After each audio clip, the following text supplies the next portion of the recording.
Uh-huh. Good afternoon, and thank you for attending today JID investment talk show, Sell Me the Stock of BST Research Today.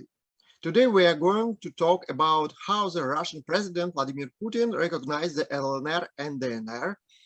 The latest move in the ongoing conflict rocked global stock markets, with major indices sliding after a hectic previous week.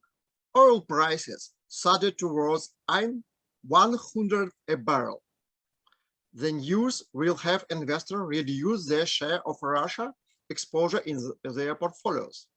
Now, Russian stocks have the best dividend history on the market, although geopolitical risks remain high. Is there present opportunity a buy idea? The geopolitical tension is unlikely to materially shift the underlying fundamentals of companies.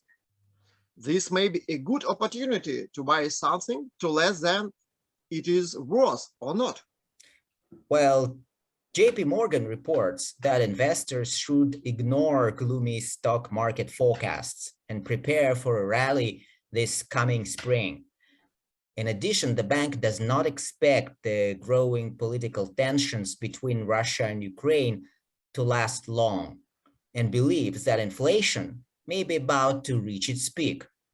While geopolitics could flare up into end of the month, they believe risk on internals will resume into the spring. Those internals include continued outperformance in cyclical sectors like energy and financials, which JP Morgan favors over growth stocks for now.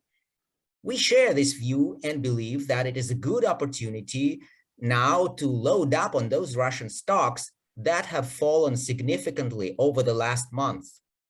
Okay. And how the market historically weathered geopolitical tension and conflicts? Well, the truth is that stocks are likely to be able to withstand a geopolitical struggle. In fact, looking back at other major geopolitical events throughout history reveals that stocks usually take them as a non-event. Just look at past market performance following similar geopolitical strife. We have here, courtesy of LPL Financial, a list of stocks and how they behave in the times of geopolitical crisis. I'm looking actually at this table, and you can see actually that in the last 20 years, there was basically only one major event that took shares down by more than 10%. And that was US terrorist attacks on the Twin Towers in New York, when the total drawdown was minus 11.6%.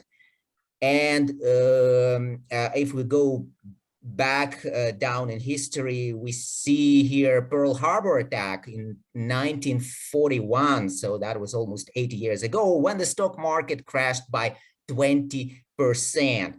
And all the other events were really non-events, like when the market declined very slightly, 1–2%, not a big deal, really.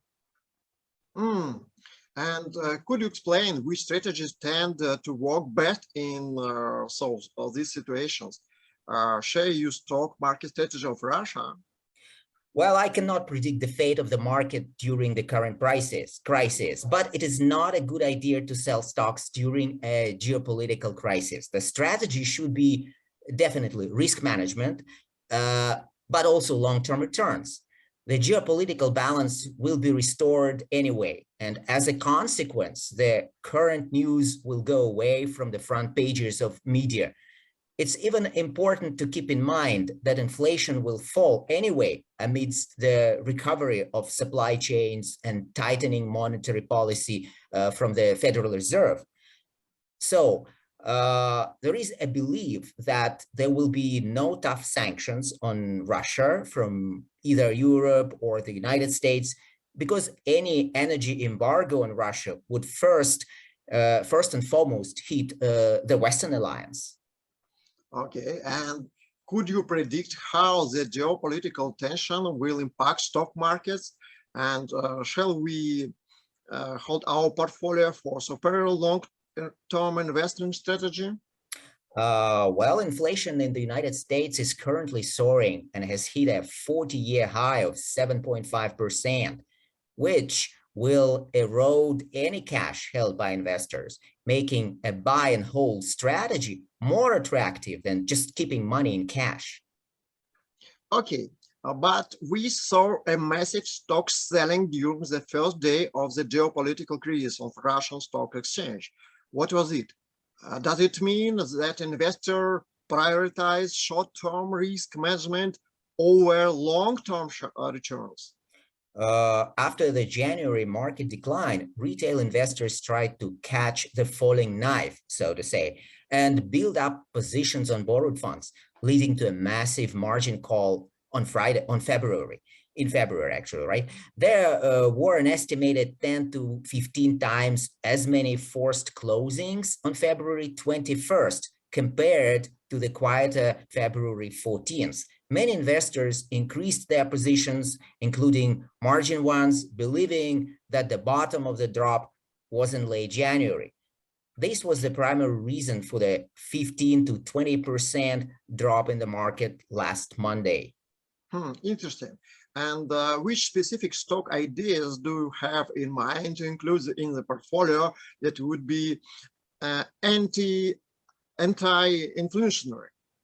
Well, we've got here like 10 stocks with high projected dividend yields.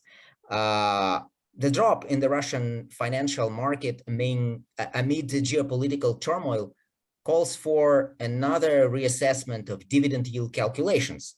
And we have selected 10 securities with high projected dividend yields for 2022. So Sberbank, for example, projected dividend yield is 13.5%. Register closing, as an estimated date, May 12th, 2022. Gazprom, anticipated dividend yield is 17.8%. VTB Bank, another state bank, currently dividend yield is 19.2%. Surgutneftegas, 13.2% dividend yield. Mechel, projected dividend yield is 29%. MTS, dividend yield 12%. OGK2, projected dividend yield 16%. Rossetti, projected dividend yield 15%. MVideo, projected dividend yield 16%. And FGCUES, projected dividend yield of almost 15%. So I would recommend that investors think about a stock's underlying value in times of stock market turbulence and not rush to sell at prices that don't really reflect the underlying value, and they just need to keep emotional discipline. Great idea. Thank you.